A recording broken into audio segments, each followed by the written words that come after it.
दोस्तों नमस्कार। UGC net 2023 दिसंबर cycle का जो एग्ज़ाम है वो स्टार्ट हो चुका है कल से ही। कल 6 दिसंबर था। कल इंग्लिश और हिस्ट्री वाले स्टूडेंट्स का एग्ज़ाम था, आज कॉमर्स का हुआ है। ऐसे में आप सभी के बीच एक उत्सुकता, एक क्यूरियोसिटी नज़र आ रही होगी कि भाई किस तरह के क्वेश्चंस आए, स्टूडेंट्स का क्या रिएक्शन रहा, किस किस टॉपिक से क्वेश्चन आया, क्वेश्चन लेवल कितना डिफ़िकल्ट था, ईजी था, मॉडरेट था। ऐसे कई सारे क्वेश्चंस हैं जो अब आपके दिमाग में आ रहे होंगे।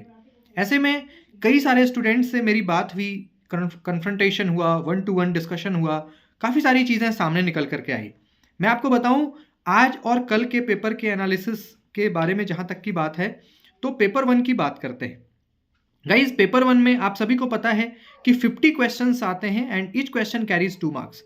इस बार का जो क्वेश्चन था वो मॉडरेट टू डिफिकल्ट था। हालांकि कुछ क्वेश्चंस थे जो बहुत इजी थे। अगर हम रीडिंग कॉम्प्रिहेंशन से स्टार्ट करते हैं, आरसी के क्वेश्चन इस बार बहुत इजी थे। Basically value education, school education, उससे रिलेटेड आरसी था, बहुत सिंपल था और मैक्सिमम स्टूडेंट्स ने किया होगा ऐसा मुझे लगता है। 5 के 5 क्वेश्चंस करने योग्य थे। डेटा इंटरप्रिटेशन इस बार कैलकुलेटिव आया 6 दिसंबर वाले एग्जाम में। Profit and loss, percentage, income, expenditure, ऐसे डेटा थे, कैलकुलेटिव भी थे। दूसरी बात कि मैथ्स में जिनका प्रैक्टिस है उन्होंने किया होगा, जिनका प्रैक्टिस नहीं है हो सकता है उन्होंने स्किप भी कर दिया होगा, क्योंकि ऑप्शंस भी इस बार डेसिमल में गिवन थे। यू कैन से एब्सोल्यूट नंबर ना दे करके उन्होंने पॉइंट में, डेसिमल में ऑप्शंस दिया था। तो ऐसे में डीआई टफ था, लेकिन आरसी उसके बनस्पत बहुत आसान पूछा गया था। अब बात करते हैं टीचिंग से। गाइज, इस बार ये देखने को मिला है कि टीचिंग एप्टीट्यूड से 5 से ज़्यादा क्वेश्चंस आए हैं। यानी मैं कह सकता हूं कि 7 से 8 क्वेश्चन सिर्फ टीचिंग एप्टीट्यूड के हुए, जिसमें से मैंने आपको पहले भी बोला था टीचर सेंटर्ड अप्रोच क्या होता है, लर्नर सेंटर्ड अप्रोच क्या होता है, साथ के साथ टीचिंग के कैरेक्टरिस्टिक्स क्या हैं, टीचर के क्या क्या गुण हैं, इन सभी चीज़ों पे स्टेटमेंट और एसर्शन के फॉर्म में ज़्यादातर क्वेश्चंस आए थे।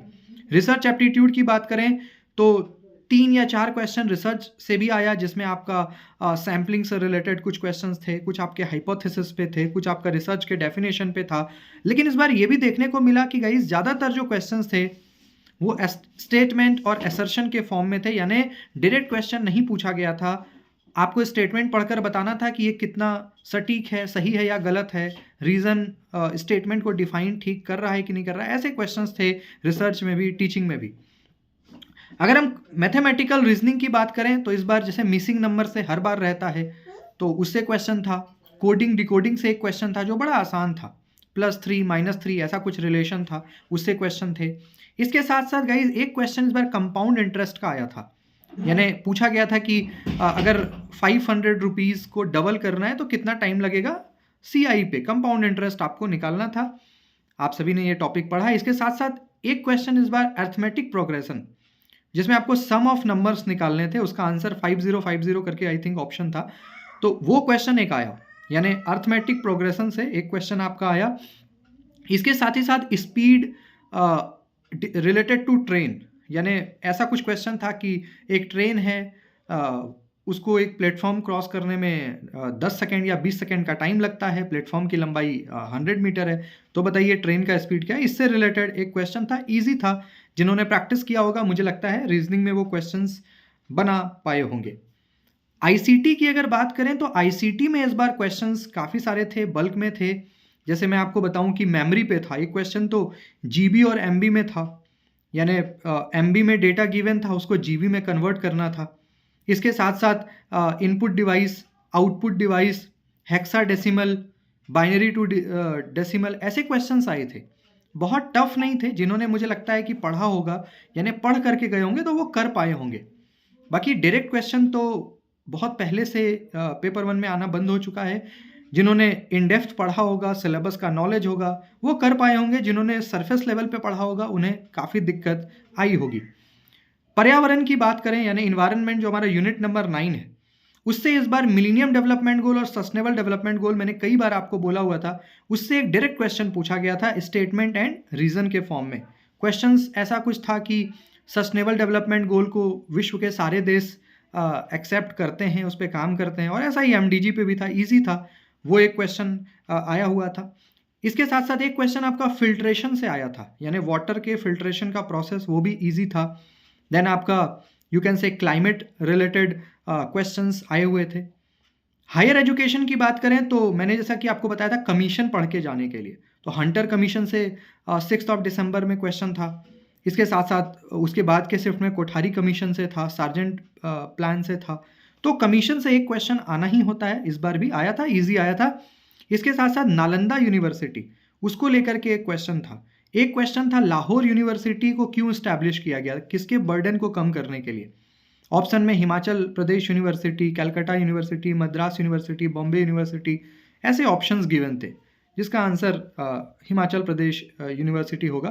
तो इस तरह का क्वेश्चन था।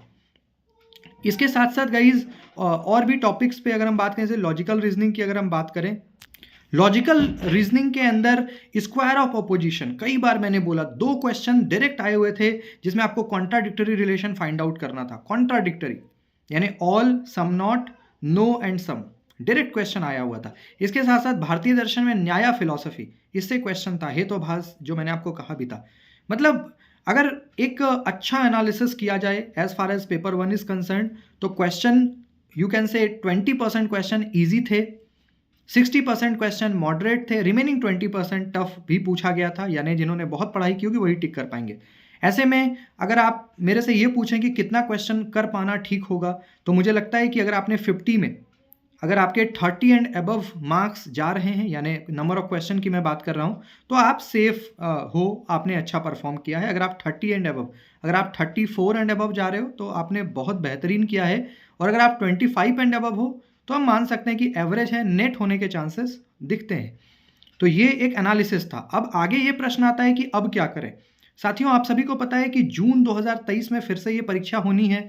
5 महीने का वक्त और है। अगर हम दिसंबर से जून तक कैलकुलेट करें, 5 महीने बाद आपका फिर से एग्जाम होना है। जिन्होंने भी इस बार एग्जाम दिया, अच्छा अनुभव हुआ, बुरा अनुभव हुआ, डज नॉट मैटर। अब इन सारी चीज़ों को भूल करके आप प्रिपरेशन करिए। सबसे पहले सिलेबस को डाउनलोड करिए, उसको अच्छे से क्रमशः समझिए कि भाई क्या क्या सिलेबस है। क्वेश्चन पेपर आप इस बार दे कर आए हैं, जिन्होंने नहीं दिया है वो वेबसाइट पे कुछ दिनों के बाद इंटरनेट के माध्यम से देख सकते हैं। क्वेश्चन के स्टैंडर्ड को समझिए, लेवल को समझिए। अब तो सिलेबस भी अपडेट हो रहा है, तो कुछ टॉपिक्स बदलने भी जा रहे हैं, कुछ टॉपिक्स रिमूव होने जा रहे हैं। बट आप अपनी पढ़ाई को शुरू कर दीजिए, क्वेश्चन पेपर को एनालिसिस करिए, जिससे कि आपका जून वाला भी हो जाए। और दिसंबर के लिए भी बहुत सारी शुभकामनाएं हैं। आप में से किन्हीं को भी किसी भी प्रकार का कोई डाउट हो, मैं नीचे अपना कॉन्टैक्ट नंबर भी दे रहा हूँ, आप मुझे डायरेक्ट फ़ोन या व्हाट्सएप करके आगे की जानकारी भी ले सकते हैं। धन्यवाद।